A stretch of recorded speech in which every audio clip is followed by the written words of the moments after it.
Pansinin ang unang hakbang bago magkaroon ng pananampalataya ay ang pagbalik sa Diyos sa pagsisisi. Ang salitang pagtalikod ay nagpapahiwatig ng kalikasan ng pagsisisi, ang panloob na desisyon na sinusundan ng panlabas na pagbabago ng buhay. Iyan ay isang mahalagang paunang hakbang sa tunay na pananampalataya.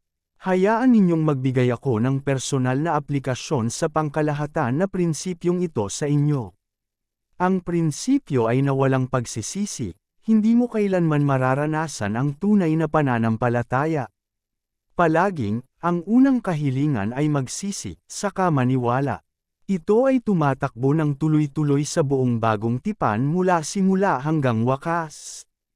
Walang prinsipyong mas tumatatag sa bagong tipan kaysa sa upang makamit ang tunay na pananampalataya, kailangan mong dumaan sa pamamagitan ng pagsisisi.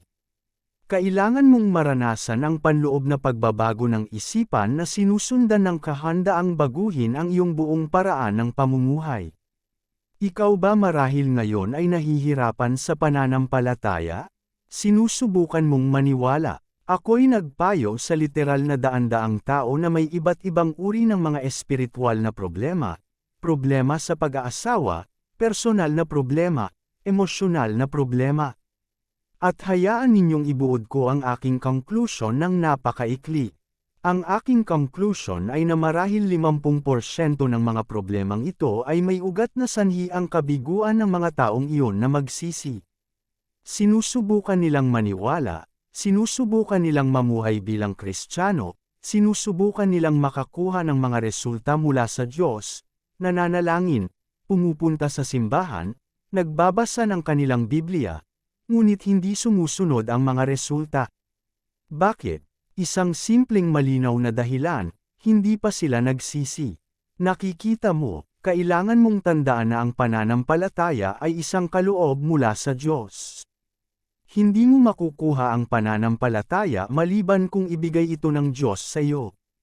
Ito ay malinaw na nakasaad ni Pablo sa Efeso Kabanata 2:8, sapagkat sa pamamagitan ng biyaya kayo ay naligtas, sa pamamagitan ng pananampalataya, at ito'y hindi mula sa inyong sarili, ito'y kaloob ng Diyos. Kaya ang pananampalataya ay isang kaloob mula sa Diyos. Maaaring ibigay ito ng Diyos o maaaring hindi ito ibigay. At ayon sa malinaw na mga prinsipyo ng bagong tipan, hindi ka kwalipikado na tumanggap mula sa Diyos ng kaloob ng pananampalataya, na kailangan mo, na dapat mayroon ka upang maging isang tunay na Kristiyano. Ngunit hindi ka kwalipikado na tumanggap ng kaloob na iyon maliban kung nagsisi ka. Kaya hayaan ninyong ipayuko sa mga sa inyo na nahihirapan sa pananampalataya, nahihirapan sa mga emosyonal, personal, problema sa pag-aasawa, suriin ang inyong pagsisisi. Kayo ba'y tunay na nagsisi?